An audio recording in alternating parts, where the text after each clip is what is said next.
شاہ صاحب، مولانا اشرف علی تھانوی صاحب کون تھے؟ ان کے کیا عقائد تھے؟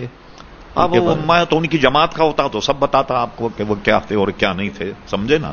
اب وہ ایک الگ جماعت کے ہیں، اور انہوں نے جب یہ عبارت اپنی کتاب حفظ الایمان میں لکھی، حضور علیہ الصلوۃ والسلام پر علم غیب کا اطلاق کیا جانا بقول زید صحیح ہو تو دریافت الامر یہ ہے، اس علم سے مراد کل علم غیب ہے یا بعض؟ کل تو عقل و نقل محال ہے، بعض علوم غیب یا مراد ہوں تو اس میں حضور کی کیا تخصیص؟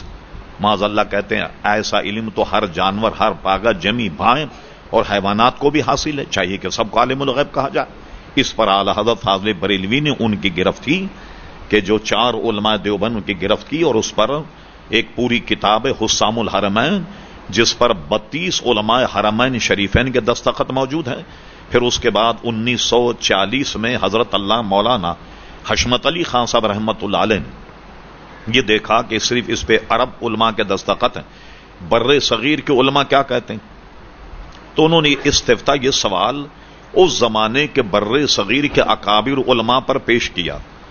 یہ بھی ایک پوری کتاب چھپی کہ سوارم الہندیہ، جس میں 268 علماء کے دستخط ہیں کہ اس میں حضور علیہ السلام کی توہین ہے، اور اس میں یہ ہے یہ ایسا کفر ہے من شک فی کفر عذابہ فقد کفر، ان کے کفر میں جو شک کرے وہ بھی ویسا ہے. تو اشرف علی تھانوی کا شمار ان 4 حضرات میں ہوتا ہے کہ جنہوں نے حضور علیہ الصلوۃ والسلام کی شان میں گستاخی کی.